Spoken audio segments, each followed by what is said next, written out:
안녕하세요. 욥기 25장 벌레 같은 인생. 오늘 말씀 너겟 신학 이야기 시작합니다.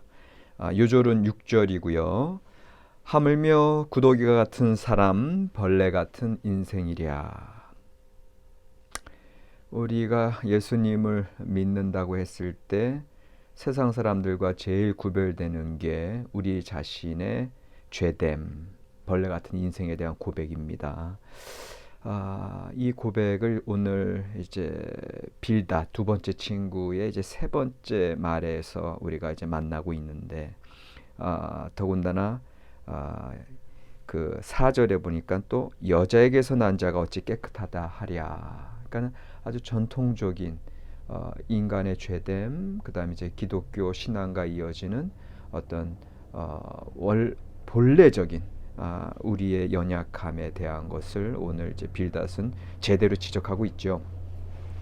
근데 이제 일단은 궁금한 건 이 빌닷의 세 번째 말 25장이 6절밖에 안 나와 있다. 상당히 축약돼서 나와 있고 축소돼서 나와 있고, 그 다음에 이제 세 번째 친구 소발의 세 번째 말은 아예 나타나지 않아요. 그래서 학자들, 주석가들은 이제 이 첫 번째 사이클, 두 번째 사이클, 세 번째 사이클이 욥과 세 친구의 대화가 그렇게 주기적으로 이어갔는데, 이 세 번째 사이클에 와서는 왜 이렇게 불안하게 나타나고 아예 불규칙하게 나타나면서 세 번째 소발의 발은 아예 나타나지 않느냐, 이제 이거에 대해서 뭐 이제 문헌 비평, 자료 비평적인 입장에서 또 편집 비평적인 입장에서는 이제 기록되는 과정에서 편집상 오류가 나타나고 이렇게 꼬여서, 그래서 이제 여러분 주석집들 보면은 그런 얘기들 많이 나올 텐데, 지난주도 잠깐 소개했지만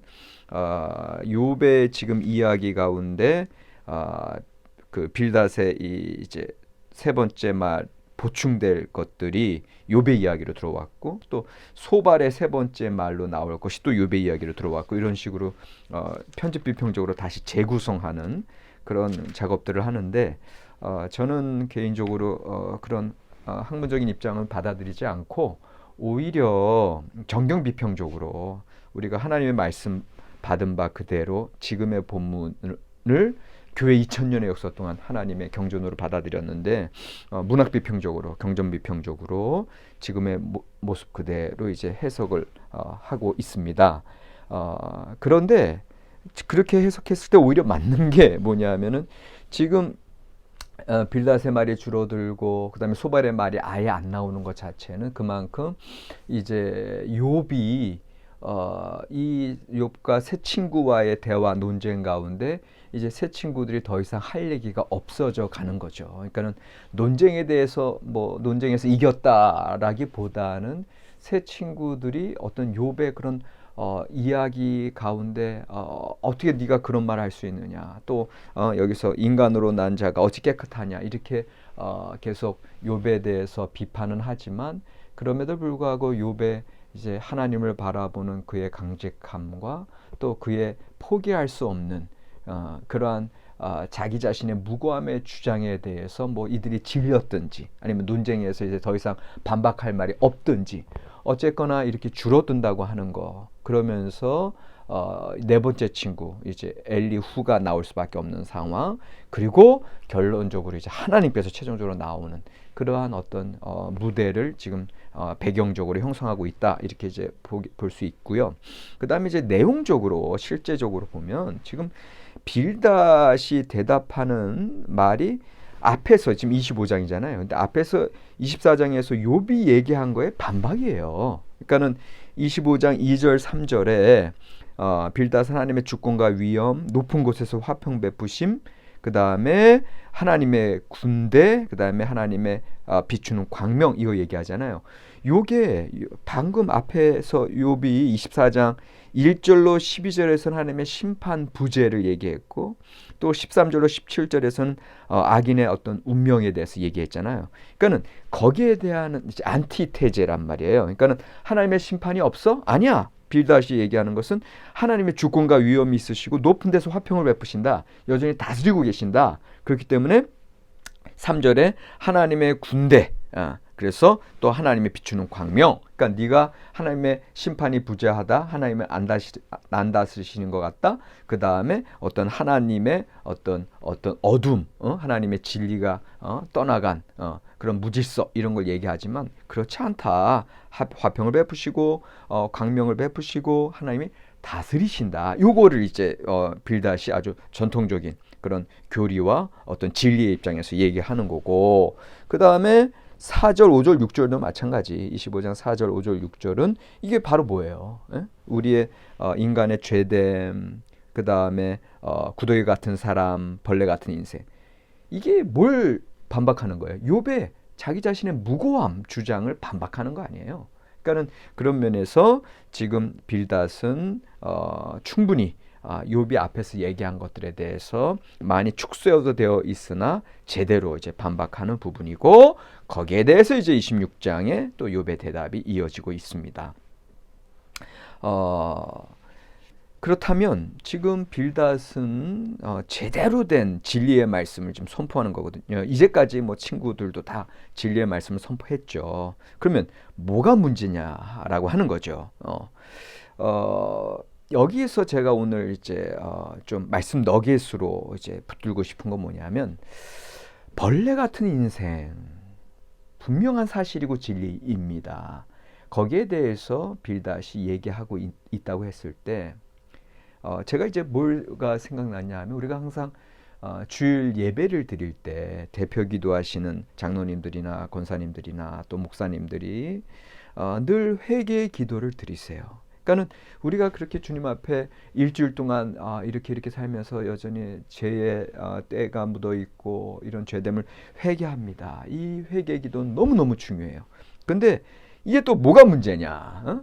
이게 지금 마치 빌닷이 구더기 같은 사람, 벌레 같은 인생 그렇게 고백한 것처럼 우리도 주일날 늘 그렇게 회개 기도하는데 뭐가 문제냐? 여러분들, 제가 오늘 얘기하는 말씀 너겟 포인트는 뭐냐면, 우리의 죄됨을 진정으로 하나님 앞에 회개하는 상한 심령, 그거를 좀 보고 싶어요. 진정한 경외감, 진정한 두려움으로 하나님 앞에. 다시 말하면 여러분들, 아침 햇살이 쫙 창문 틀을 통해서 비쳐 들어오면 방 안에 먼지가 보이는 것처럼 그 진리의 빛의 쓰임을 받아야 비로소 우리의 죄됨이 드러나는 거거든요. 온전한 하나님 앞에 경외감으로 섰을 때에 비로소 우리의 회개의 어떤 심령이 하나님께 통하는 거거든요. 그런데 우리는 너무 지금 이 세 친구들처럼 교리적으로 간습적으로 이 벌레 같은 인생을 얘기하고 있는 게 아니냐, 이제 요거를 좀 묵상해 보고 싶은 거예요. 예를 하나 들어볼게요. 옛날에 대학 시절에 저는 이제 철학과였고 그 친구는 이제 법학과였는데, 그 친구랑 길을 가다가 학교 앞에 이제 이 교회 십자가를 보더니, 야야 근조야, 나는 십자가만 보면 괜히 겁이 나, 이런 얘기를 해요. 그러니까 그 친구는 이제 그 당시에 교회를 안 다녔던 친구인데, 그러니까 제가 그 친구가 그런 얘기를 하는데 속으로 웃었어요. 왜 웃었냐면, 저야 목사 아들로 태어나가지고 어릴 때부터 교회에서 자랐고, 저는 오히려 교회만 보면 반갑고 내 집 같고 나의 그냥 당연한 환경 가운데 하나였거든요, 교회 십자가가. 그러니까 그렇게 얘기하는 그 친구가 오히려 우습게 보였고, 야, 저 녀석 역시 어둠의 자식이니까 십자가를 보면 두려워하는구나, 이제 그렇게 오히려 우습게 알고 지나갔단 말이에요. 근데 제가 요즘 와서 회개를 하는 거죠. 요즘 와서 무슨 회개를 해요? 어떻게 보면 진정 하나님 앞에 두려워함, 경외감은 그 친구에게 있었구나. 나는 오히려 습관적으로 그냥 교회가 그냥 환경이고 그냥 늘 십자가와 더불어 지냈고, 여러분들 십자가 목걸이, 그냥 지금 여기도 십자가가 보이지 않았습니까? 그러니까 이런 환경에서 자라면서 그냥 오히려 하나님 앞에 진정으로 두려움함 없이 간습적으로, 교리적으로, 습관적으로 그냥 회개하고 있는 우리의 모습은 아닌가 하는 거예요. 어떻게 보면 더 이거를 확장하면 오히려 교회 다니는 사람들보다 교회 안 다니는 사람들이 하나님 앞에 더 경외감으로 설 수 있는 게 아니냐, 이걸 우리가 좀 묵상하고 싶은 거예요. 진정으로 우리에게 회개의 심령이 있는가? 진정으로 주님의 십자가 앞에 가슴을 치며 통회하는 심령이 있는가? 이거를 돌아보고 싶은 거죠. 지금 이 세 친구들은 욥에게 입만 열면은 그렇게 맞는 말만 하지만 그들에게 진정한 심령이 하나님 앞에 경외감으로, 여호와를 경외하는 것이 지혜의 근본인데 이 당시에 최고의 지혜자들이 진정한 경외감이 있었는가 하는 거죠. 지금 우리가 계속 살펴봤지만 욥은 나중에 하나님 앞에 인정받는 그런 모습으로 서지만 세 친구들은 나에 대해서 의롭게 말하지 못했다. 오히려 하나님 앞에 인정받지 못하거든요. 그 핵심에는 제가 계속 강조합니다. 울타리가 없는 것과 울타리가 있는 것. 여러분들, 누가 더 하나님을 두려워하는가? 친구들인가? 욥인가?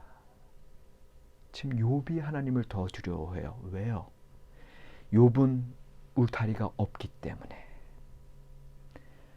하나님만을 바라볼 수밖에 없는 상황이니까. 그런데 친구들은 여전히 자기네들의 세상적인 울타리가 든든해요. 그 가운데 습관적으로, 교리적으로, 간습적으로만 하나님에 대해서 얘기하고 있고, 오늘 빌닷도 벌레 같은 인생을 그냥 입으로만 대내일 뿐, 그 심령의 진정한 하나님 경외감은 없었다. 혹시나 오늘 나 자신도 다른 울타리에 둘러싸여서 하나님 앞에 진정으로 상처받기 쉬운, 통회하는 진정한 회개의 심령으로 나아가는가, 이걸 돌아보고 싶은 거예요. 신학 이야기, 여러분들 이민 신학, 마이그레이션, 이동하는 신학, 그 다음에 노마드 라이프, 유목민 영성을 오늘날 얘기하는데, 의지할 데 없는 게 나그네예요. 구약 성경에 아브라함부터 시작해서 출애굽한 이스라엘의 광야 생활을 시작해서 또 바벨론으로 이주, 또 바벨론에서 예루살렘으로 다시 귀환, 그들은 이주하는 삶이었어요. 우리 주 예수 그리스도 인자는 머리 들 곳이 없도다. 여우도 굴이 있고 새도 보금자리가 있는데, 바울 사도 늘 텐트 메이커로 전도 여행을 다니는 인생.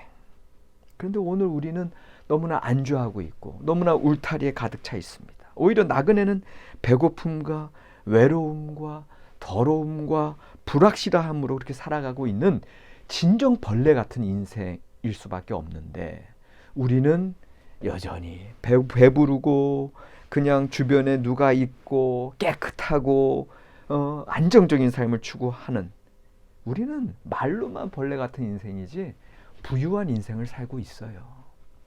그러한 우리의 삶을 다시금 돌아보면서 진정으로 나그네와 같은 영성, 아무 의지할 데 없이 모든 울타리가 다 무너져 내린 채 오직 하나님만을 바라보는 진정으로 통회하는 심령으로 새롭게 우리가 거듭나기를 원합니다. 거기에 진정한 회개의 삶. 주님, 나는 여전히 무익한 종입니다. 오늘 하루도 주님 앞에 두렵고 떨림으로 진정한 회개의 심령으로 나아가시는 저와 여러분들이 되기를 원합니다. 고맙습니다.